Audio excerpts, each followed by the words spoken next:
पीले दांत वाली बहू। रंजना कभी ब्रश नहीं करती थी। उसे कितनी बार उसके माँ बाप ने डांटा, लेकिन उसका कोई असर उस पर होता ही नहीं था, जिस कारण से उसके दांत पीले पीले हो जाते हैं। शादी के बाद। अरे बहू, वैसे तो तुझ में कोई कमी नहीं है, पर तेरे दांत इतने पीले कैसे हैं बेटा? कैसे मतलब? कोई सर्जरी थोड़ी ना कराइए। वो तो क्या नाम, मैं ब्रश नहीं करती थी तो पीले हो गए। अब क्या करूं? आप कहे तो लाल करवा लूं या फिर काले? यार ये क्या है, क्यों माँ से लड़ रही हो? लड़ रही हूँ? अरे मैं लड़ रही हूँ या ये बोल रही है कि दांत पीले हैं, पीले? अरे तपस्या थोड़ी ना की है इन्हें पीले करने के लिए।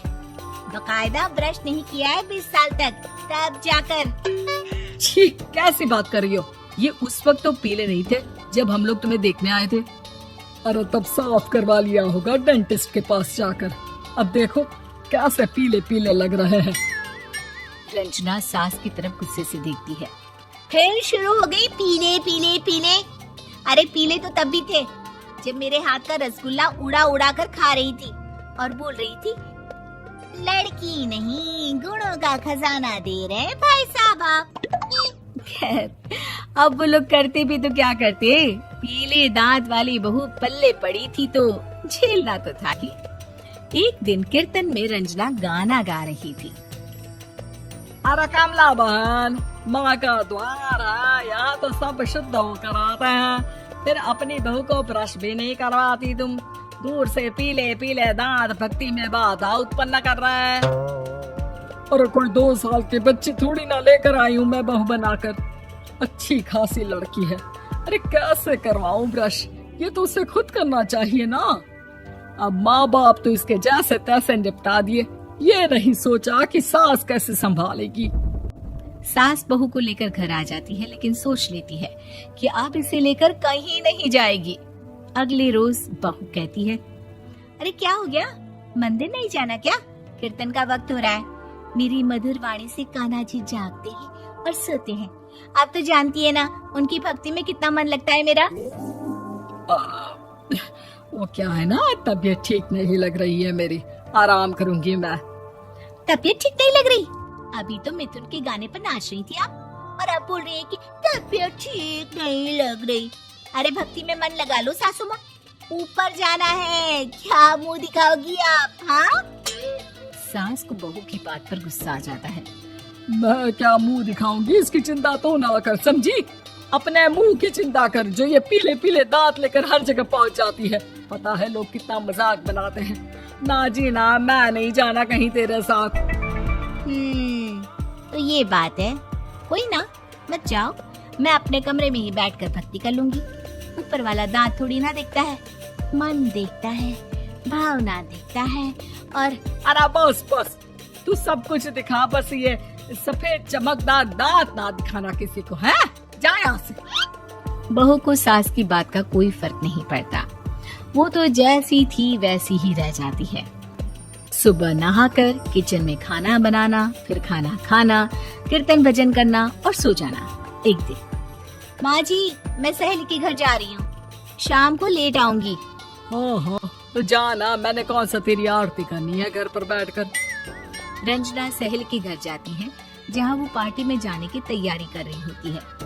अरे शिखा, कहाँ जाने की तैयारी कर रही है? मैं गलत वक्त पर आ गई क्या? अरे नहीं यार, उल्टा सही वक्त पर आ गया।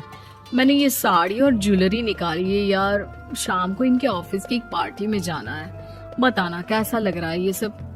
नहीं यार, इस ड्रेस के साथ तो वो वाली ज्वेलरी अच्छी लगेगी। हाँ हाँ सही बोल रही है, मैंने ध्यान ही नहीं दिया। वैसे तो हमेशा से मस्त फैशन सेंस रखती है। तो बड़ा जाती होगी ना पति के साथ पार्टी में। रंजना कुछ नहीं बोलती, बस सोचती है कि यार काश ये बात सही हो जाती, पर मैं क्यों नहीं जाती पार्टी में? क्या इन लोगों की कोई पार्टी होती नहीं होगी? रंजना घर आती है और रात में पति से सवाल करती है, एक बात बताइए, आप मुझे किसी पार्टी में क्यों नहीं ले जाते? क्या आपके यहाँ ऑफिस में पार्टी नहीं होती? पति बेचारा क्या कहता कि दांत पीले हैं तुम्हारे इसलिए। अरे कोई पार्टी होती नहीं हम लोगों के ऑफिस में, तो कहाँ से लेकर जाऊं? और मार्केट, मॉल, कहीं वीकेंड घूमना, कहीं तो। अरे यार सारे हफ्ते में एक छुट्टी मिलती है, तो सोचता हूँ कि आराम ही कर लूं। क्यों? रंजना मन मार के रह जाती है। पहले कभी सास के साथ मंदिर जाया करती थी, लेकिन वो भी सास ने ले जाना बंद कर दिया। घर बैठी बैठी रंजना बोर हो जाती है। तभी उसे आइडिया आता है और वो मायके जाने का सोचती है। सासू माँ, 2 दिनों के लिए मम्मी के घर जा रही हूँ। अच्छा ठीक है, आराम से जा। और हाँ, माँ से कुछ अच्छी आदत सीख कर आना कि कैसे शरीर के हर भाग की तरह दांतों की सफाई भी जरूरी होती है, समझी? शुरू हो गई ना आप। वो लोग आपकी तरह नहीं है कि छोटी छोटी बात का बतंगड़ बना दे। उन लोगों के लिए मैं मायने रखती हूँ, ना कि मेरे पीले पीले दांत। रंजना माँ को बिना बताए उन लोगों को सरप्राइज देती है, लेकिन जैसे ही वो दरवाजे पर पहुँचती है, अंदर देखती है कि घर वाले कहीं जा रहे होते हैं। अब माँ, काश रंजना दीदी के दांतों वाली प्रॉब्लम नहीं होती, तो वो भी हम लोगों के साथ चलती ना बुआ जी की बेटी की शादी में। हाँ बेटा, लेकिन अब उसे कौन समझाए कि उसको उसके पीले दांत नहीं दिखते, लेकिन उसके आसपास के लोगों को कितना एम्बैरेसिंग फील कराते हैं। मुझे तो कितनी बार उसके स्कूल की टीचर ने शिकायत की कि उसके साथ कोई लड़की बैठना भी नहीं चाहती, और ना ही कॉलेज में कोई उससे बात करना चाहता था। लेकिन पता नहीं क्यों उसे ये बात समझ में ही नहीं आती। कोई कमी नहीं है उस लड़की में, बस यही कि दांत पीले हैं।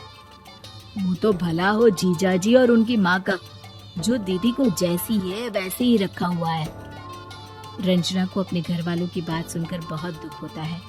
वो सोचती है कि वो क्या करे, लेकिन फिर वो सीधा डेंटिस्ट के पास जाती है, अपने दांत चमकाती है और कसम खाती है कि वो रोज ब्रश करेगी। अरे क्या हो गया? तुम तो 2 दिनों के लिए गई थी ना, पर कोई ना, अच्छा है, चलो आ गई तो। रंजना सास के सामने आकर खड़ी हो जाती है और पूरी स्माइल करती है, उसके चमकदार दांतों को दिखाती हुई। चलो मंदिर। माँ, मुझे माफ कर दीजिए, मैंने आप लोगों को बहुत एम्बैरेसिंग फील करवाया। मैं आज से रोज ब्रश करूंगी।